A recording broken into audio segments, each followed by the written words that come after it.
네, 시간이 됐으니까요. 제가 기도하고 시작을 하도록 하겠습니다. 하나님 감사합니다.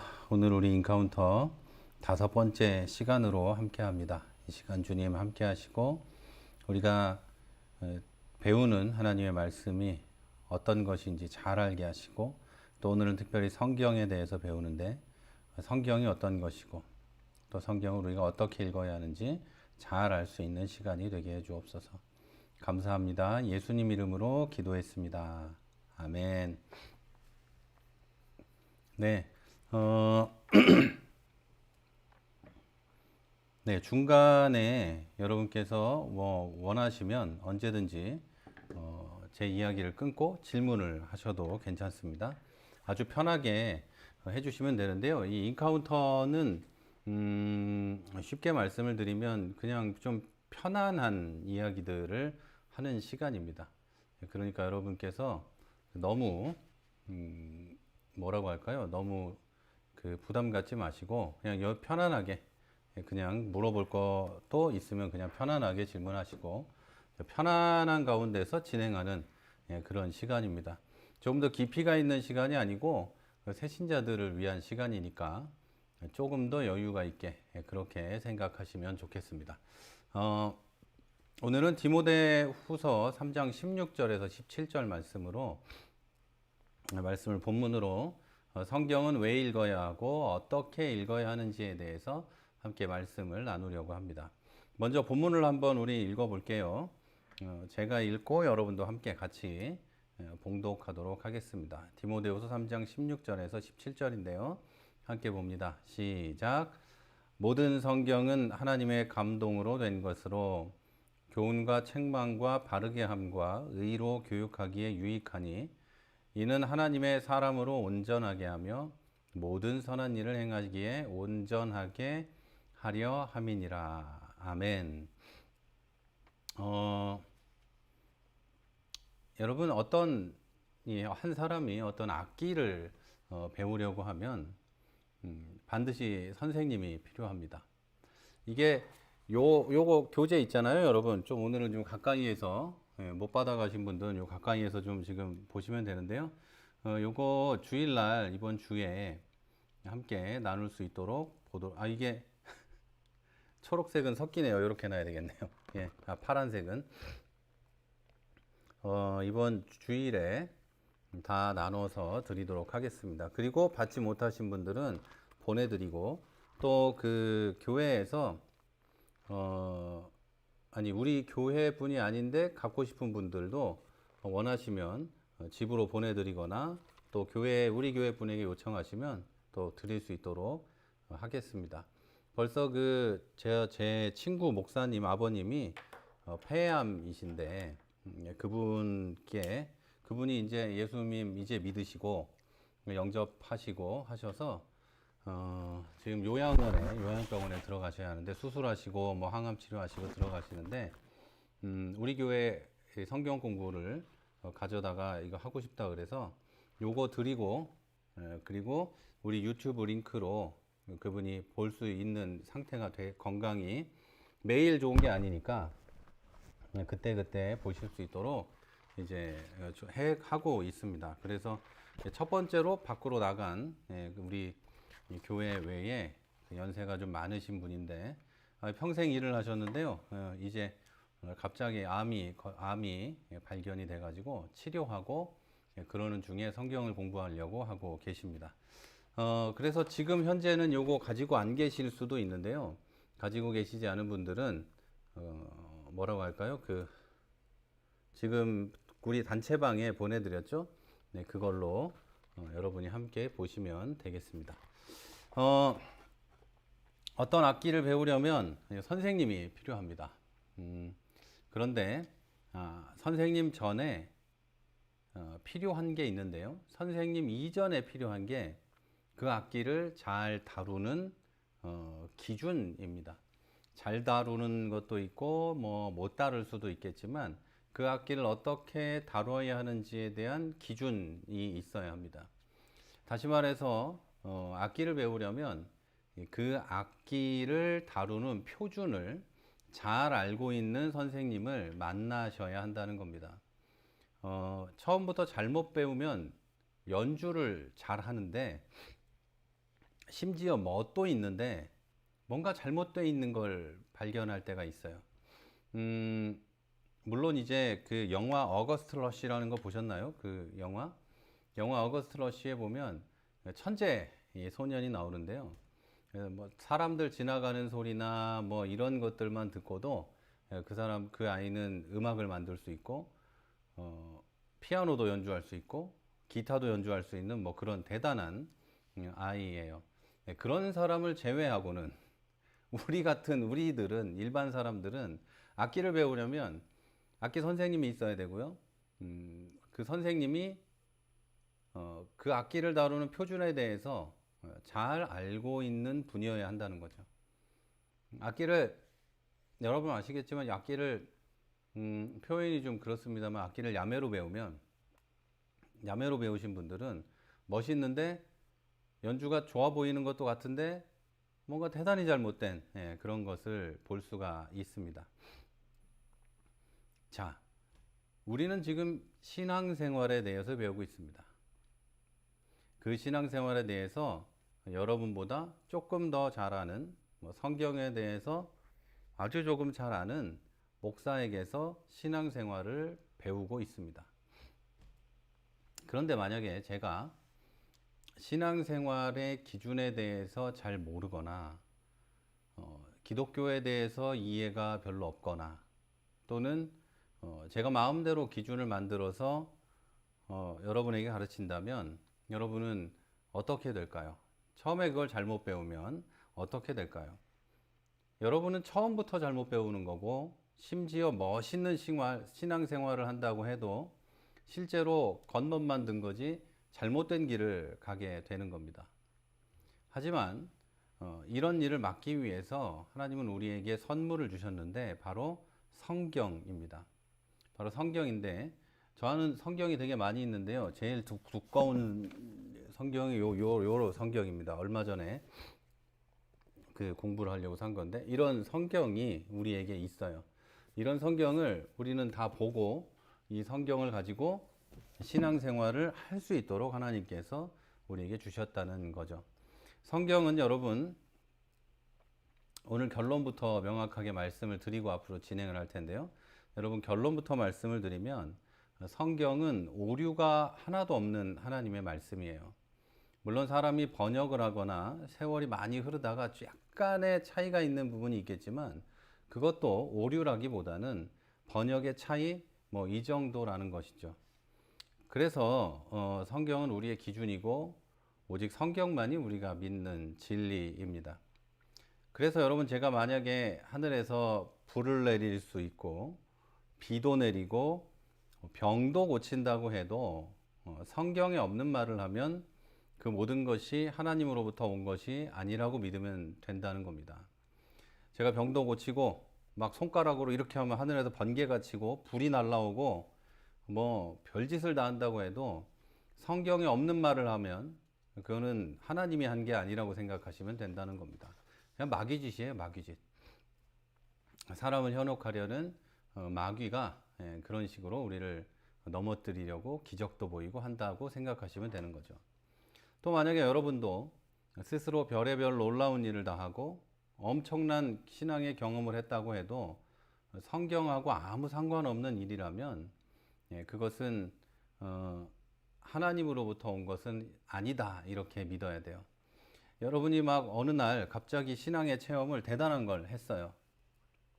그런데 그 체험이라는 것이 성경에는 없는 거였다라고 한다면 여러분은 그것을 하나님이 준 체험이라고 생각하시면 안 됩니다. 성경에 없는 건 하나님이 우리에게 필요 없기 때문에 기록을 안 해놓은 거고 하나님이 준 게 아니다, 이렇게 보시면 되는 거죠.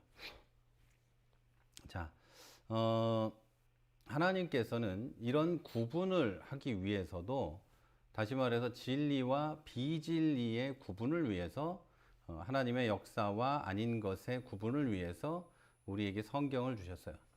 그래서 성경이 캐논인 겁니다. 캐논은 대포도 되지만 캐논은 자라는 뜻입니다. 예, 세상에 단 하나밖에 없는 기준이 되는 자, 예, 캐논이에요. 그래서 성경을 우리가 부를 때 캐논이라고 부르고, 거기서 벗어나는 건 하나님과 상관없는 것이라고 보면 된다는 겁니다. 자, 그리고 이렇게 표준이 필요한 것은 기독교가 체험과 전수의 종교이기 때문입니다. 여러분이 잘 기억하셔야 됩니다. 기독교는 체험과 전수의 종교입니다. 하나님은 살아계시고 살아있는 것은 반드시 경험되고 그 경험이 전달되기 때문에 기독교가 체험과 전수의 종교라는 거예요. 이걸 오해해가지고 나 개인적으로 성경하고 아무 상관없는 것을 체험하고 경험하고 나서 이게 기독교야 라고 말하면 그게 뭐가 될까요? 그게 바로 곧 2단이 되는 거죠. 2단이 되고 3단이 되고 정신이 혼미해서 자기가 뭘 하는지도 모르고 막 이렇게 떠드는 그런 사람들이 되는 거예요.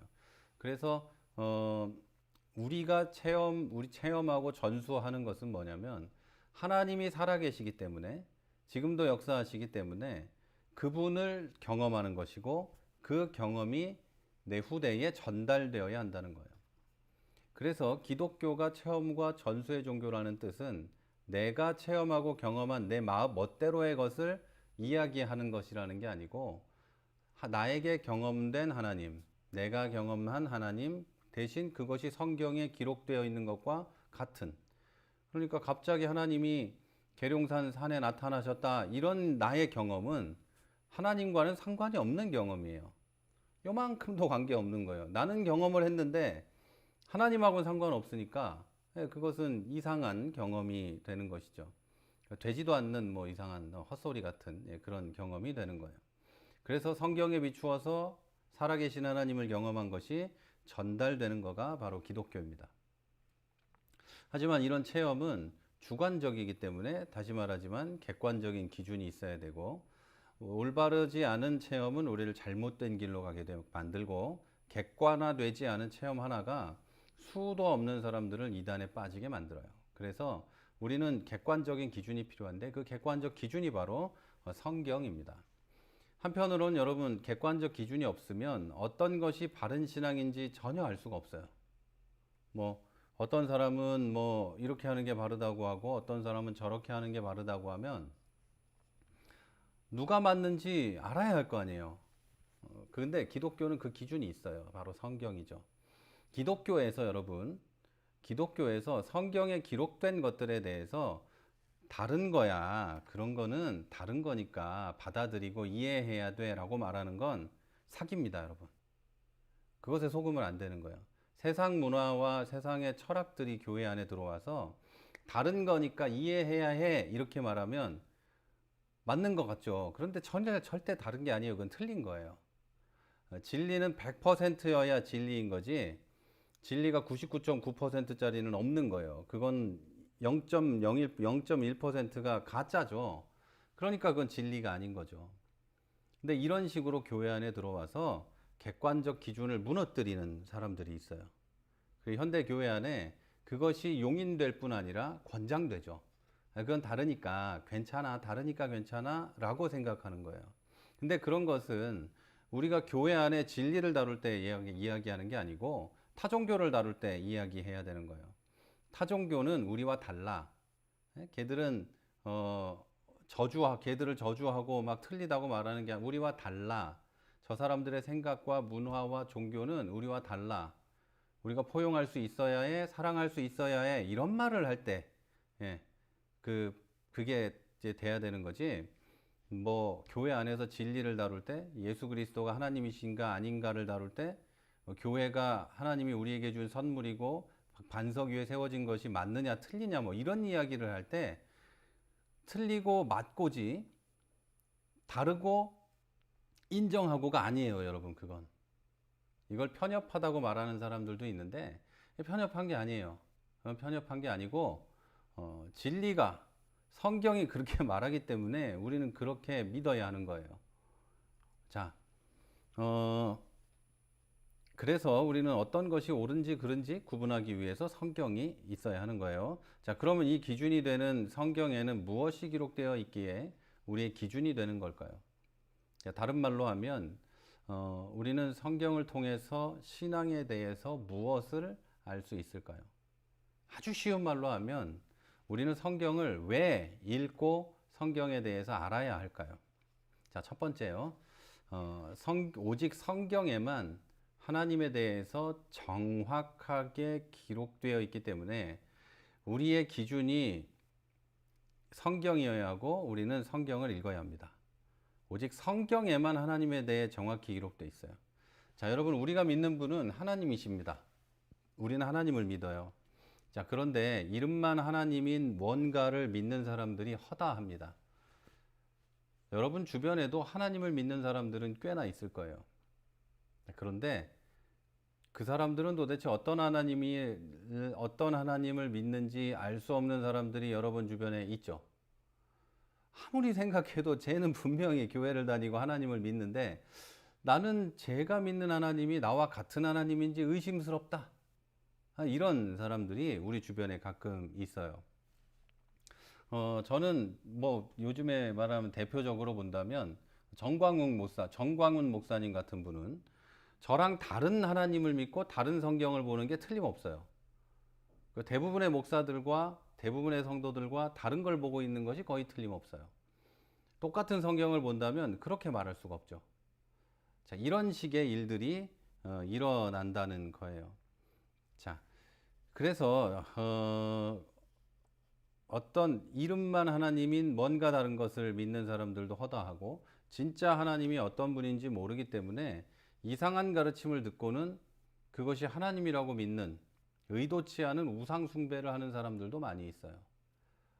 나는 그런 게 아니라 하나님을 진심으로 믿고 따르고 싶은데 어떤 사람은 잘못 들어서 이상한 가르침 때문에 우상 숭배를 하게 되는 사람들이 있다는 얘기예요. 이건 무서운 얘기입니다, 여러분. 성경이 말하는 하나님에 대해서 온전하게 듣지 못하기 때문에 완전히 알지 못하기 때문에 어떤 사람들은 의도치 않은 우상 숭배를 하기도 한다. 이런 이야기입니다. 자, 이런 일을 막기 위해서 우리는 성경을 통해 하나님의 성품과 어떤 일을 하나님이 하셨고 또 하고 계시며 또 하실지를 알아야 합니다. 많은 사람들이 성경의 하나님이 아니라 어떤 사람의 하나님을 믿습니다. 그리고 삶의 기쁨과 소망, 능력을 그 하나님을 통해서 찾아요. 아브라함의 하나님을 믿는 사람도 있고 어떤 경우에는 뭐 로마 교황의 하나님을 믿는 사람도 있고 어떤 사람은 부모님의 하나님을 믿는 사람도 있는데 그런 하나님들을 통해서 내 삶의 소망과 기쁨도 찾아다니고 뭔가 새로운 길을 가보려고 하기도 해요. 그런데 그런 하나님들 중에 성경에 기록되어 있는 하나님이 아니면 그것은 무엇이든 가짜고 뭐든 우상숭배입니다. 제가 성경에 대해서 그리고 이 진리에 대해서는 강한 어조를 사용하는데 다시 말하지만 이건 맞고 틀리는 문제지 다르고 인정하는 문제가 아닙니다.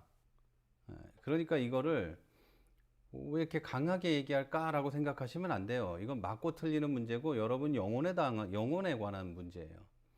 영혼이 망하고 살고의 문제이기 때문에 명확하고 강하게 이야기를 해줘야 돼요. 이것을 하지 않기 때문에 성도들이 우상숭배에 빠지고 예수 믿으며 교회도 다니고 점도 보고 뭐 이상한 이런 짓들을 하고 다니는 거예요. 안 되는 거예요. 점 보면은 죽어요. 죽인다고 성경에 써 있어요. 안 되는 건 안 되는 거예요. 그것을 다 이해해요. 다 포용하고 받아들여요. 이렇게 얘기하는 건 땡 탈락입니다. 안 되는 겁니다. 그런데 이제 그런 게 인기가 많죠. 그 포용하는 아름다운 이 기독교 해가지고 그러는데 포용합니다. 저는 동성애자도 포용하고요. 무슬림도 포용하고 다 사랑합니다. 누구나 다 사랑합니다. 그러나 틀린 건 틀린 거예요. 사람을 사랑하는 것과 교리적으로 성경적으로 틀린 거는 이야기가 다른 거예요. 이것에 대해서 접근을 똑같이 하고 그것에 대해서 접근을 같은 방향으로 하면서 맞고 틀리네 뭐네 이렇게 얘기하는 건 전혀 성경적이지 않습니다. 자, 둘째로 오직 성경에만 인간에 대한 정확한 기록이 있습니다. 인간에 대해서 이야기하는 수도 없는 책들이 있고 우리가 다 제목도 알지 못하는 엄청난 많은 연구들이 있지만 그건 다 사람이 사람을 연구한 거예요. 사람이 사람을 해석하고 그것에 대한 결과물을 써놓은 거예요. 그게 가치 없다는 것은 아니지만 성경은 인간을 만드신 하나님께서 우리에게 주신 말씀이에요. 나를 만드신 하나님이 나에 대해서 기록해 놓은 책이라는 거예요. 어떤 게 더 정확하겠어요? 나 스스로 나를 연구해서 책을 쓴 것과 하나님이 만드신 분이 쓴 책은 말할 것도 없죠. 누가 더 정확할지를. 자, 세상 모든 존재가 자기다움을 가지려면 스스로 누구인지를 알아야 합니다. 나는 누구인지 알아야 한다는 거예요. 나를 모르는 사람은 자기다움도 모르고 나다움도 모르고 자기를 위한 인생의 설계도 없고 가치 있는 삶을 살기도 어려워요. 내가 누군지 모르기 때문에 내가 좋아하는 것도 모르고 내 존재가 어떤 것인지도 모르기 때문에 그래요. 그래서 자기 인생을 제대로 설계할 수도 없고 가치 있게 살지도 못해요. 자, 특정 그룹이나 그래서 사람들은 나를 알기 위해서 타인에게 나를 이렇게 비춰보는 것도 하고 특정 그룹이나 사회와 문화 현상을 연구해서 인간이 무엇이다 라고 결론을 내리기도 하죠. 그런데 여러분, 인간이 하나님을 떠나서 내가 누구인지를 스스로 아는 것은 불가능합니다. 인간은 나 스스로를 환경과 조건에 따라 다르게 보기 때문이에요. 내가 조건이 경제적으로 아주 완전히 부자고 또는 경제적으로 완전히 가난할 때 나 스스로를 바라보는 그 눈은 하늘과 땅 차이가 나는 거예요. 그리고 내 가족을 바라보는 눈도 완전히 달라지는 거죠. 그래서 사람은 상대적으로 나를 바라봐요. 그렇기 때문에 깨달음을 얻었다는 수많은 사람들도 정작 자기 자신에게 닥친 고통은 해결하지 못했어요. 여러분 아시겠지만 덴마크 실존주의 철학자인 키에르케고르의 죽음에 이르는 병을 보면 서문에 이런 이야기가 나와요. 제가 굉장히 좋아하는 책이고 볼 때마다 아주 재밌는 책인데 서문에 이런 얘기가 나옵니다. 어느 날 저녁에 목사님이 서재에 이렇게 앉아 있는데 어떤 손님이 찾아옵니다. 40대 후반으로 보이는 이 방문객이 힘없이 들어와서 한숨을 쉬면서 목사님에게 이제 이야기를 해요. 목사님, 저는 살아야 할 이유를 전혀 발견할 수가 없습니다. 저를 좀 도와주실 수 있겠습니까? 라고 이야기해요. 그러자 그 이야기를 들은 목사님이 이렇게 말합니다. 당신 같은 분을 위해서 쓰여진 아주 좋은 책이 있습니다.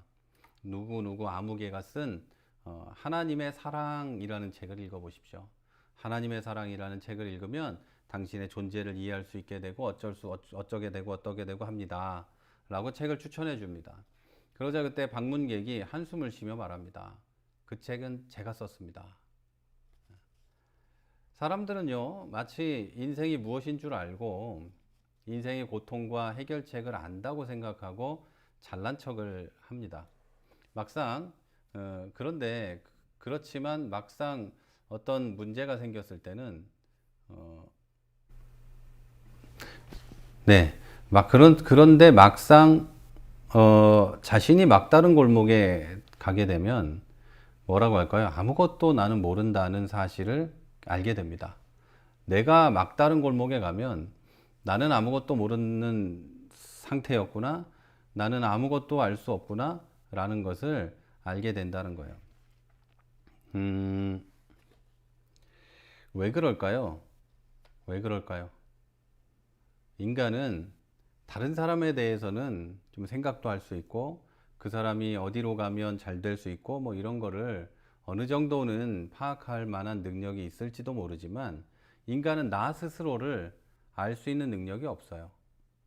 나 자신에 대해서 알 수 있는 능력이 없어서 다른 사람들의 연구를 통해서 나를 알려고 노력하고 나를 그런 것들에 비춰 보는 거예요.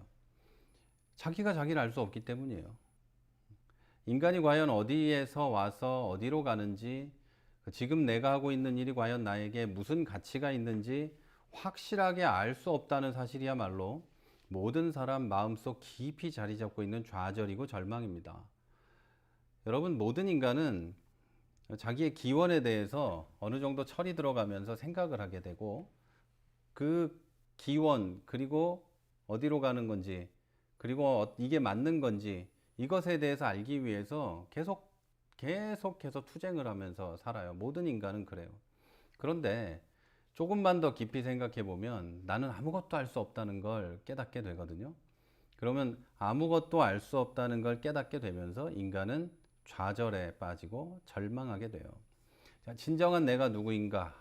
그것은 오직 우리를 지으신 하나님만이 정답을 가지고 계시는 겁니다. 하나님은 성경을 통해서 이런 사실에 대하여 설명을 해주고 계세요. 그렇기 때문에 성경은 마치 나 자신을 들여다보는 거울과도 같아요. 자, 우리는 우리 자신을 알기 위해서 성경을 읽어야 돼요. 첫째는 하나님을 알기 위해, 둘째는 나 자신을 알기 위해 읽어야 되고, 이제 세 번째입니다. 이제 세 번째는 성경은 우리 삶의 지침서이기 때문에 읽어야 합니다. 자, 많은 사람들은 성경을 우리에게 생소한 율법이나 계명을 모아놓은 책이라고 생각을 합니다. 제가 심지어 그 교회를 아주 오래 다닌 권사님, 장로님들하고도 대화를 해봤을 때 이런 식으로 생각을 하는 사람들이 있었어요. 하나님이 나에게 시킬 것, 명령하는 것, 그런 것들을 모아놓은 게 성경이다, 이렇게 이해하는 분들이 있더라고요. 그분은 장담하건대 성경을 한 번도 안 읽은 겁니다. 안 읽었으니까 그런 얘기를 할 수 있는 거예요. 참 안타까운 얘기지만 여러분, 신학교의 신학생들, 목사님들, 장로님, 권사님들, 전도사님들, 뭐 선교사들 성경책 한 번도 안 읽어본 사람이 부지기수예요. 부지기수. 그리고 그냥 주워 들은 얘기하고 다니는 거예요. 읽은 책에서 나오는 얘기, 뭐 이런 얘기하고 다니는 거예요. 정말 슬픈 일이지만 성경을 한 번도 안 읽은 사람도 그 남의 얘기는 다 그렇게 할 수 있어요. 자기 자신도 자기에 대해서 모르고 자기가 인생을 어떻게 살아야 되는지 모르고 따라서 모범이 될 수 없고 뭐 그렇긴 하지만 얼마든지 떠들 수 있어요. 자, 성경은 우리에게 생소한 율법이나 계명을 모아놓은 그런 책이 아닙니다. 성경은 하나님께서 보내주신 사랑의 편지이고 그 사랑의 편지야말로 우리가 참되고 보람되고 행복한 삶을 살 수 있는 지침서와도 같습니다. 자, 여러분, 우리가 자동차를 사면 그 자동차를 제작한 회사에서 사용자 지침서를 줍니다. 매뉴얼을 주죠. 왜냐하면 그 자동차를 만든 회사만 그 자동차를 어떻게 유지하고 작동해야 하는지를 알기 때문이에요. 잘 아는 사람은 그 회사 하나밖에 없어요. 자동차를 만든. 우리가 아무리 많은 돈을 주고 자동차를 사도 그 사용 지침서대로 매뉴얼대로 자동차를 관리하고 운전하지 않으면 자동차는 제 기능을 발휘하지 못합니다. 뻔한 얘기죠. 뻔한 얘기. 근데 여러분, 대부분의 남자들은, 여자들도 마찬가지지만 그딴 거 읽지 않습니다. 그리고는 차가 고장나면 차가 후졌다, 뭐 이런 거 얘기하고 막 그러죠. 핸드폰을 사도 여러분 매뉴얼 안 읽으시죠? 뭐 당연히 안 읽으실지 모르겠는데 저는 매뉴얼을 정독합니다. 앞부터 끝까지 정독을 해요. 제 버릇이에요. 매뉴얼을 좋아하는 건 아닌데 뭘 사든 처음부터 끝까지 이렇게 다 매뉴얼을 읽어봅니다. 그리고 나서 물건을 사용하게 되는데 그래야 제가 원하는 대로 사용할 수 있는 거예요. 그 물건의 가치를 제가 그만큼의 가치를 할 수 있도록 사용하게 되는 거죠. 좋은 물건이 있는데 좋은 물건의 가치를 10분의 1밖에 사용하지 못하는 것은 굉장히 바보스러운 짓입니다. 행복하지도 않고 가치도 없고 그런 일이에요. 제가 무슨 말이냐면 인간이 어떻게 살아야 올바른 것이고 어떻게 살아야 행복할 수 있는지를 아는 분은 하나님이세요. 유일한 분이 하나님이세요. 그런데 그 하나님이 우리에게 주신 삶의 지침서가 성경이에요. 그걸 보지 않기 때문에, 그 내용을 알고 싶지 않기 때문에, 무서운 거라고 생각하기 때문에 그것을 보지 않고 자기 마음대로 살다가 인생을 망치는 거예요. 자기 뜻대로, 내가 원하는 대로, 자기가 하고 싶은 대로 이렇게 살아가다가 뭔가 잘못됐어요. 그러면 하나님을 원망해요. 막 예수 믿는 사람들도 그래요. 어떻게 나한테 이런 일이 일어날 수 있습니까? 뭡니까? 막 이러죠. 안 그랬어야죠. 성경을 보고 그러지 않도록 했어야죠. 그래서 여러분, 하나님께서 우리에게 주신 그 성경을 계속해서 읽고 성경대로 살려는 노력을 해야 하는 거예요. 오늘 읽은 성경 본문이 우리에게 이렇게 얘기하죠. 모든 성경은 하나님의 감동으로 된 것으로 교훈과 책망과 바르게 함과 의로 교육하기에 유익하니 이는 하나님의 사람으로 온전하게 하며 모든 선한 일을 행하기에 온전케 하려 함이니라. 아멘. 하나님은 성경을 주실 때 하나님의 감동으로 세상에 사람이 쓰게 하셨는데 교훈과 책망과 바르게 함과 의로 교육하기에 유익하다. 성경은 인간에게 완전한 책이에요. 그래서 하나님의 사람들이 완전하게 만들고 사람들을 그리고 모든 선한 일을 하게 하고 여기 계속해서 온전케 하고라고 이야기하잖아요. 성경은 우리를 온전하게 하기 위해서 만들어진 우리에게 주신 책이지 우리를 괴롭히려고 우리에게 주신 책이 아니에요. 이것을 여러분이 분명하게 이해하시기를 바랍니다. 자, 많은 사람들은 만약에 하나님이 계시다면 왜 내 삶을 이 모양으로 만들어 놓았을까라는 원망을 합니다. 여러분이 만족하지 못하는 삶을 사는 근본적인 이유는 여러분이 하나님이 주신 지침서를 잘 알지 못하고 지침서와는 반대가 되는 삶을 살고 있기 때문입니다. 우리가 하나님의 말씀대로 살지 못하고 하나님께서 나의 삶을 이 모양으로 만들었냐고 불평하는 것은 마치 자동차를 산 사람이 그 차의 사용 지침서대로 관리하지 않고 왜 이 차는 이 모양이냐, 잘 안 움직이냐라고 불평하는 것과 똑같아요. 자, 예를 들어서 지침서에는 휘발유를 넣으라고 되어 있는데 자기 마음대로 디젤, 경유를 막 부어 넣고서는 왜 이 차는 잘 가지 않는가라고 불평하는 것처럼 성경을 읽지 않고 성경대로 살지 않으면서 왜 내 인생은 이런가라고 말하는 것은 참 어리석은 거예요. 좀 미련한 일인 거죠. 여러분, 맞는 게 있는데 이걸 하면 되는데 이걸 안 하고서 뭔가 문제가 있다라고 얘기하는 건 여러분 상식적으로도 뭐 잘못된 얘기죠. 자, 사랑하는 여러분,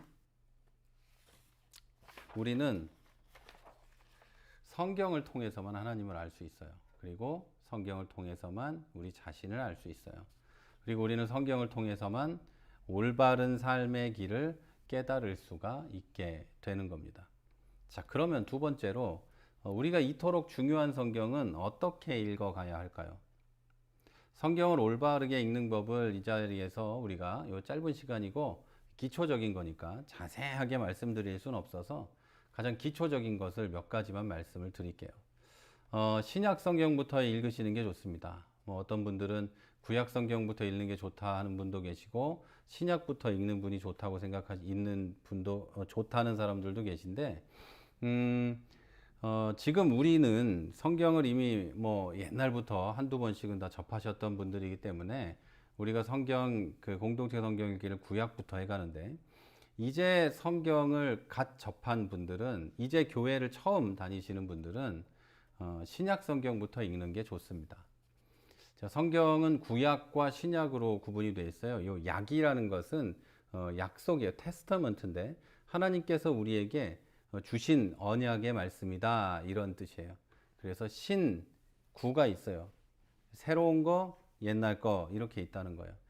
구약은 39권으로 되어 있고요. 신약은 27권으로 되어 있어요. 그런데 66권의 이 책이 요만한 성경책 안에 다 들어가 있어요. 어떤 건 짧고 어떤 것은 조금 긴데 보통의 책 한 권 읽는 거, 좀 두꺼운 책을 읽는 거 정도보다 뭐 조금 성경책이 보통 이런 책보다는 얇잖아요.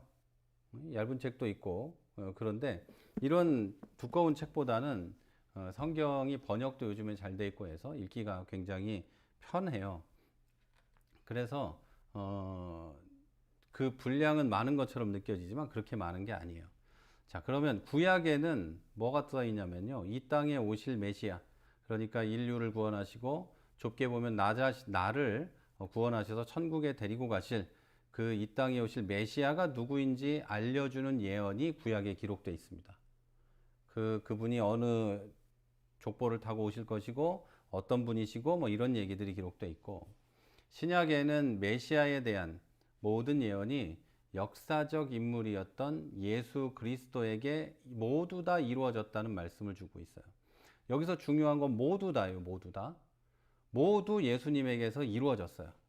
메시아에 대한 예언은 예수님이 불완전해서 뭐 누가 다시 왔어야 했다는 등 이런 게 아니고요. 그걸로 다 이루어지고 종결되었어요. 그렇기 때문에 여러분 신약을 먼저 읽으시고 그 다음에 구약을 읽는 게 좋아요. 예수님이 어떤 분인지 알고 그리고 그분을 어떻게 이야기하고 있는지 이해하는 것이 좀 더 좋다 이거죠.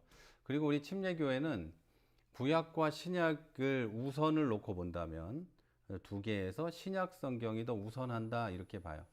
구약 성경이 성경이 아니다라는 뜻이 아니고 당연히 하나님의 말씀이지만 신약 성경이 더 우선한다 이렇게 믿어요. 그리고 뭐 많은 이제 목사님들도 그렇게 생각하시고 그런데 다른 교단들은 그러지 않은 교단들도 있습니다.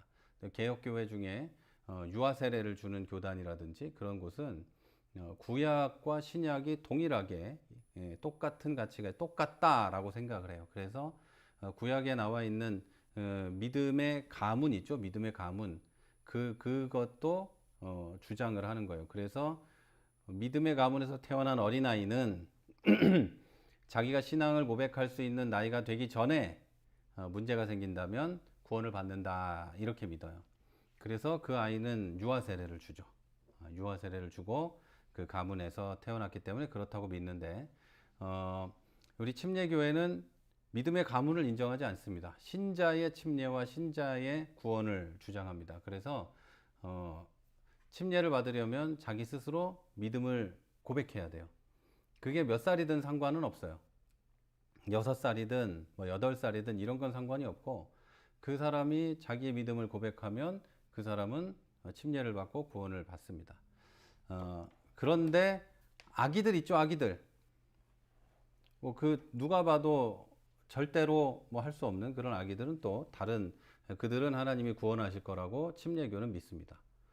다 같은 말인데 장로교회나 이런 분들은 신자의 가정이 아닌 데서 태어나는 아기들은 구원하지 않는다고 얘기해요. 그러나 침례교회는 그러하다고 이야기하고 있고요.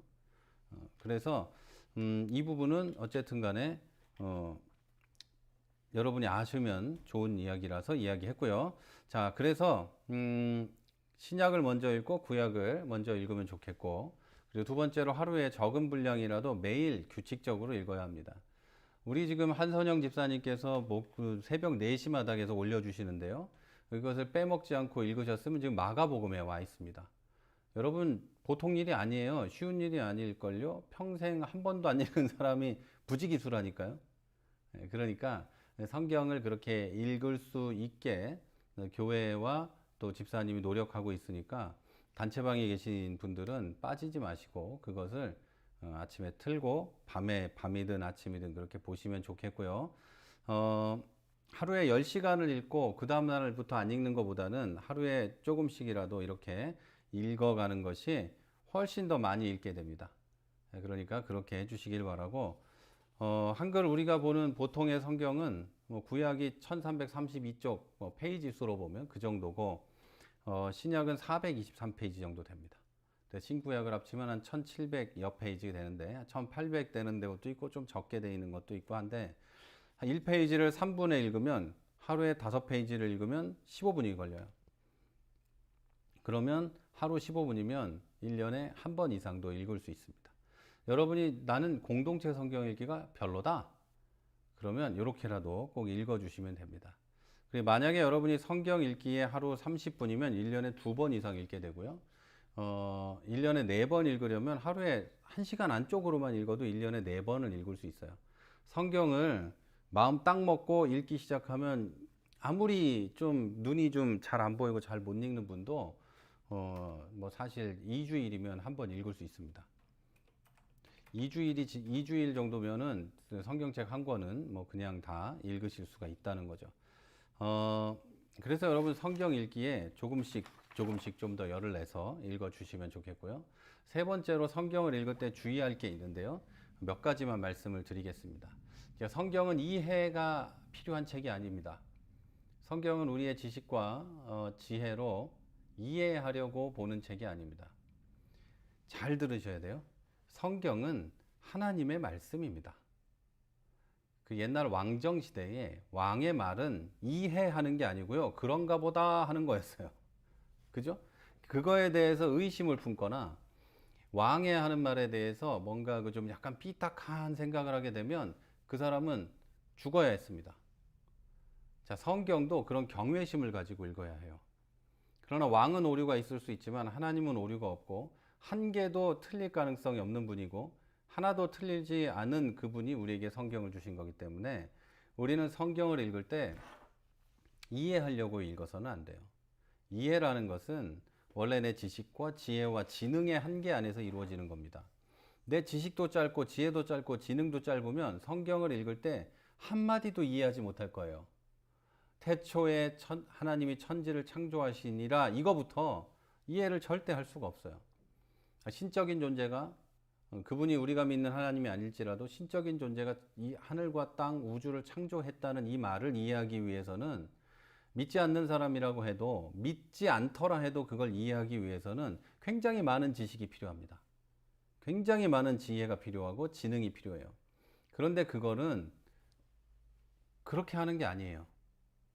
성경은 내 한계 밖에 있는 것들에 대해서 믿음을 얻기 위해서 하나님이 나에게 주신 말씀을 믿기 위해서 읽는 책이에요. 그래서 인간의 지혜와 지능과 어떤 지식의 한계 밖에서 이루어지는 성경을 읽는 과정은 믿음이 필요해요. 그리고 하나님은 이 한계 밖에 계십니다. 그 한계 밖에 있는 분의 이야기를 사람이 이해하려고 노력하면 안 된다는 거예요. 이걸 강요하는 게 아니고요, 여러분. 이해가 안 되는 걸 미리 전제에 두자는 얘기예요. 이해는 못 합니다. 뭐 대단한 뭐 어떤 기적의 이야기들이 써 있어서 믿지 못하겠다 이런 게 아니고 그런 얘기하는 사람들도 성경 안 읽은 사람들이에요. 성경에 기적 얘기가 뭐가 그렇게 많아요? 그렇게 안 많아요. 성경에는 기적 얘기보다 하나님이 인간을 얼마나 사랑하시는지 뭐 이런 얘기가 더 많아요. 기적에 관한 얘기를 찾고 찾아도 아무리 찾아도 그렇게 안 많아요, 여러분. 근데 성경이 기적에 관한 책이라고 얘기하는 사람들도 있고 그래요. 안 읽어봐서 그래요. 안 읽어봐서. 자, 하나님은 우리 한계 밖에 있어요. 그 한계 밖에 있는 우리 하나님에 대해서 이해하려고 한다는 건 미련한 짓입니다. 인간에게는 하나님을 알 수 있는 능력이 없어요. 하나님이 아무리 설명을 하고 보여줘도 인간은 이해하지도 못하고 알지도 못해요. 그래서 성경은 믿는 거예요. 이렇게 말하면 잘 나가다가 성경을 그냥 믿으라고 하는 거군요. 뭐 결국엔 뭐 그럴 줄 알았어요 라고 할 수 있는데 무조건 믿으라고 하는 게 아니에요. 안 믿어지면 안 믿어야지. 어떻게 대놓고 믿어요. 다만 이해하려는 노력과 공부하려는 노력을 버리고 성경을 읽으라는 얘기예요. 공부한다고 알겠뇨? 몰라요. 공부를 아무리 한다고 성경 전체에 대해서 뭐 잘 알고 이해가 되고 그러지 않아요, 여러분. 신학교에 가서 박사학위 두세 개씩 있는 그 박사님들하고 이야기를 해봐도 그분들도 다 몰라요. 자기가 아는 박사 받은 그거, 요 논문 내용 정도, 책 내용 정도 이해하고 있는 거지 나머지에 대해서는 그런가 라고 이야기해요. 알 수가 없는 거거든요, 성경을 우리가. 그러니까 여러분 이해하려는 노력과 공부하려는 노력을 버리고 성경을 읽으십시오. 하나님은 사랑하는 사람들에게 믿음을 주십니다. 믿음을 주시면 그걸 믿는 것이 우리 기독교인이 하는 거죠. 둘째는 성경은 아는 게 아니라 경험하는 책입니다. 하나님은 성경을 연구의 대상이나 지식의 창고로 주지 않고 경험의 대상으로 주셨어요. 성경을 주고 경험해라. 너희의 믿음의 조상들은 이랬다. 너도 이것을 경험할 것이다. 믿어라. 이렇게 주신 책이에요. 그래서 성경을 연구하고 지식으로 받아들이는 사람은 신학교에 있으면 충분합니다. 그건 그 사람들이 하는 일이에요. 여러분이 하는 일이 아니에요. 그리고 제가 하는 일도 아니에요. 우리는 성경을 경험하기 위해서 이 놀라운 일들을 경험하기 위해서 예수를 믿는 거지, 그리고 성경을 읽는 거지, 뭐 성경에 쓰여 있는 자구가 어떻고 뭐 문자가 어떻고 이러려고 하는 게 아니에요. 다만 목사나 연구하는 사람들은 그것을 경험하기 위해서, 경험을 어떻게 하면 잘 시켜줄까, 이것을 하기 위해서 뭐 원어도 연구하고 뭐도 하고 그렇게 하는 것이죠. 자, 성경의 기록들이 여러분 삶에 경험되는 책이에요. 충분하게. 그것은 그냥 뭐 뜬구름 잡는 이야기들이 아니에요. 자, 그렇기 때문에 하나님의 말씀을 경험하려는 마음으로 읽어야 합니다. 그러면 그 경험을 통해 경험을 위해서 무엇을 할 것인가를 하나님께서 알려주실 거예요. 그 무엇을 알게 되면 기독교인인 여러분은 움직이면 됩니다. 그러면 성경의 기록들이 삶의 경험이 될 거예요. 성경에 써 있는 아브라함에게 한 얘기, 뭐 아담에게 한 이야기, 이삭에게 한 얘기, 베드로에게 한 얘기, 이런 이야기들이 내 삶의 경험이 되기 시작할 거예요. 그러면 그 경험이 내 삶에 이렇게 드러나게 되고, 사람들은 또 여러분을 보면서 나도 저런 경험을 하고 싶다라고 생각을 할 수 있게 되는 거죠. 자, 여러분, 이제 오늘 말씀의 결론을 맺겠습니다. 성경은 말씀이 곧 하나님이시라고 말해요. 요한복음 1장 1절입니다.